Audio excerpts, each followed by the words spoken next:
people who did this to us should go to jail. A lot of the judges that I had, if you look at them, they take tremendous abuse. They take such abuse. And honestly, they're very simply, they're afraid of bad publicity. It should be illegal, and it probably is illegal. Newspapers are really no different than a highly paid political operative. And it has to stop. It has to be illegal. What a difference a rigged and crooked election had on our country when you think about it. And the people who did this to us should go to jail. They should go to jail. Señores, lo que está pasando es de locos. Tan solo imagínense a un presidente que se planta en el Departamento de Justicia y dice que debería ser ilegal decir que perdió una elección. ¿Suena a una teoría conspirativa? Pues no, no lo es. Esto acaba de pasar. Sean bienvenidos a Políticamente en Desacuerdo. Señores, hoy veremos cómo es que Donald Trump amenaza a sus enemigos políticos en un discurso escalofriante ante el Departamento de Justicia. Así que los invito a que se queden hasta el final de este video y descifremos juntos qué es lo que está sucediendo. Bueno amigos, Donald Trump, actual presidente de los Estados Unidos, fue al Departamento de Justicia y soltó un discurso que no solo es preocupante, sino que también desafía la base misma de la justicia en el país. Comenzó a hablar de perseguir a sus enemigos, algo que sabemos que ya lo ha hecho antes, en los meses de campaña. Habló de cambiar las reglas del juego y de que los jueces deberían obligatoriamente estar de su lado. Si esto no es autoritarismo en acción, no sé qué lo sea. Veamos este clip. With an unprecedented and shameful public display by President Trump, revealing a new low in his corruption of the Justice Department and his attack on the rule of law. Trump going to the DOJ itself, which presidents almost never do, to the very place where the decision was made to investigate and prosecute him for his alleged crimes. He gave an hour-long speech in which he called for his political enemies to be jailed, suggested that it should be, quote, illegal to criticize judges, and that it should be illegal to say that he lost the election. People who did this to us should go to jail. A lot of the judges that I had, if you look at them, they take tremendous abuse. They take such abuse. And honestly, they're very simply, they're afraid of bad publicity. It should be illegal, and it probably is illegal. Newspapers are really no different than a highly paid political operative. And it has to stop. It has to be illegal. What a difference a rigged and crooked election had on our country when you think about it. And the people who did this to us should go to jail. They should go to jail. Convicted felon Donald Trump giving this speech with his former defense lawyer sitting there next to him. That's Pam Bondi, who he tapped to be his attorney general. NBC News reporting that Bondi is now embracing Trump's efforts to politicize the DOJ when she explicitly promised that there would not be weaponization during her confirmation hearing. She is just one of the top DOJ officials that are in Trump's corner, many of them serving as his personal defense lawyers in the past. New Deputy Attorney General Todd Blanche, who represented Trump during his New York trial, bragged about that today. Enough has been said about what happened to him over the past 4 years. But I was right next to him.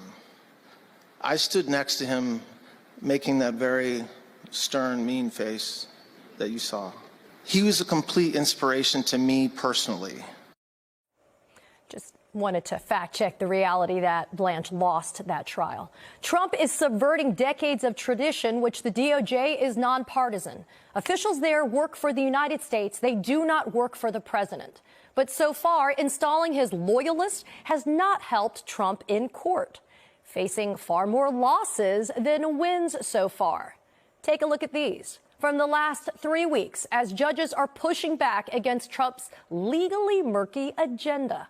Just 53 days into this administration, Trump now faces more than 120 lawsuits that are related to his executive actions.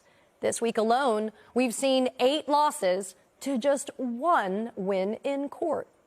This as he continues his purge at the Department of Justice, ousting more career officials in the last week.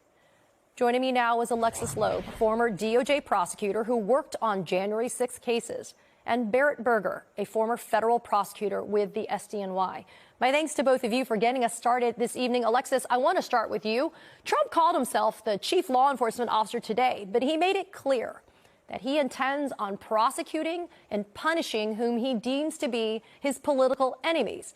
But in many ways, you yourself, Alexis, would fall under the ambit of that. You prosecuted January 6 defendants who he called political prisoners, not only on the campaign trail, but again today. Your thoughts about what I think was the desecration or the continuing desecration of the DOJ today? Well, the irony that the president keeps railing against the weaponization of the Justice Department is not lost on me, because we have never seen weaponization like this before. This combination of installing loyalists and purging career officials, which has it's gone so far beyond anything we've seen with any previous administration, coupled with the targeting of political enemies, and not just political enemies, but even people he perceives as helping those political enemies, like the law firms representing them. And then finally, of course, impunity for those who support him. And I'm thinking of things like the pardoning of over 1,500 individuals who participated in the attack on the Capitol, and then the relaxing of enforcement, even of statutes that target corrupt foreign officials and companies who pay bribes. So, Barrett, NBC News is reporting on how Attorney General Pam Bondi seems to be promoting Trump's agenda. Quote, the Trump administration, with Bondi's help, appears to be seeking to transform the Justice Department into a political instrument of the president, something that no Republican or Democratic administration has done since then-President Richard Nixon. I mean, Barrett, you were a federal prosecutor. Your thoughts about what you witnessed today? I mean, it's very interesting to hear the president call himself the chief law enforcement officer, because that actually is the role of the attorney general. It's interesting to me that Pam Bondi would just cede this role to the president. And the reason that folks like us that have worked in the Department of Justice are so surprised by the president's speech is because we never heard from the presidents when we worked in the Department of Justice. In fact, not only was it that the presidents weren't coming to give us this face-to-face talk, we didn't hear their names bandied about, because it was never about what a president's agenda was. It was never what the president's priority was. It was what the department needed. It was what the cases needed and what justice required. So the presidents simply weren't a presence in the Department of Justice in all the many years that I was there, through various different attorneys generals, both Democratic and Republican. The president just simply wasn't a presence. So this is a huge sea change. And in today's speech, look, he had an opportunity to try to win back the hearts and minds of the folks at DOJ right now who are terrified. They're terrified for their jobs. They're terrified for their reputations. And nothing in the speech today would have given any of them any reason to not continue to be scared and to have faith in this Department of Justice.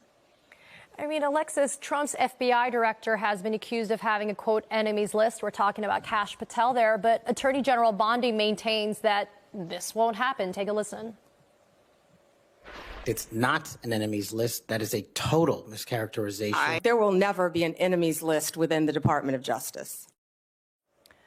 Okay, but Alexis, I don't know how you can believe Pam Bondi when she's currently not only abiding by Trump's agenda, she's been a defense lawyer for him in the past. She's promoted the big lie that there was a stolen election. She supported him during his first impeachment trial.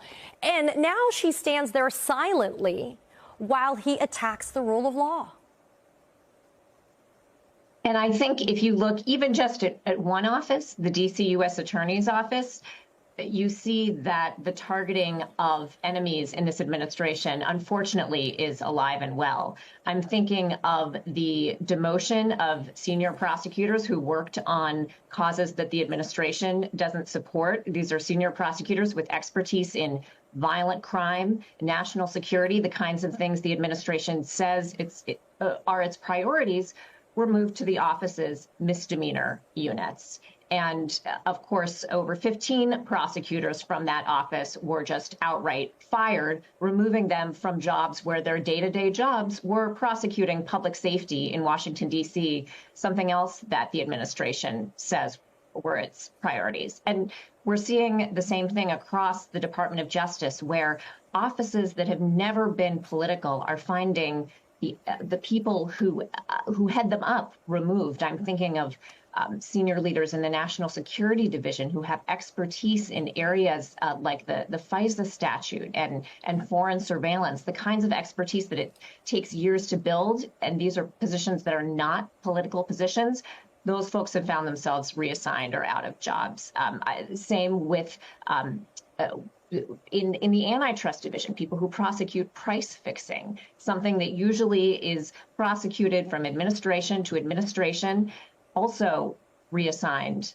So really just across the Department of Justice alone, I think you are seeing the target of enemies, to say nothing of things like the executive order in the last week that we saw targeting a law firm outside the Department of Justice, Perkins Coie.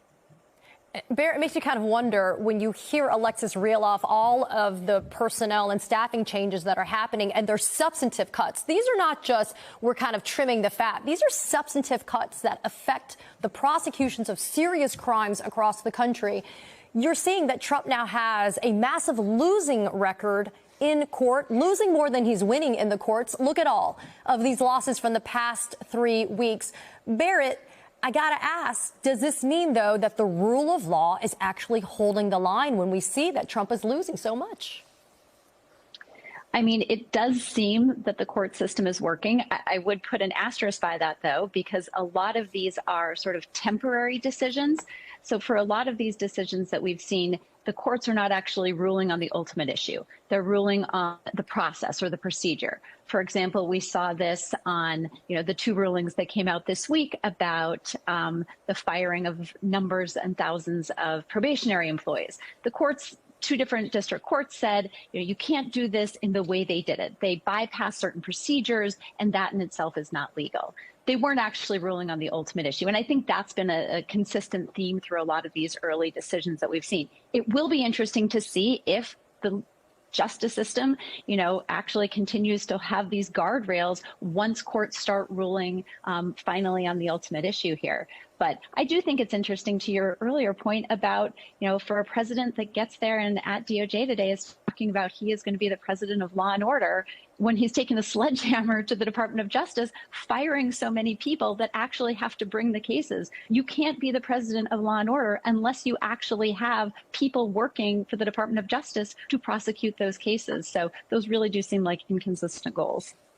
Amigos, lo que acabamos de ver es básicamente a un presidente pidiendo censura política, hablando de una persecución judicial contra quienes no están de acuerdo con él. Y eso es peligrosísimo.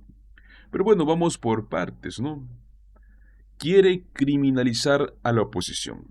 Y es que decir que debería ser ilegal afirmar que perdió la elección es claramente un intento descarado de reescribir la historia. Si las críticas hacia un líder se convierten en delito, y eso, amigos, es una dictadura, no es una democracia. Ataque a la justicia.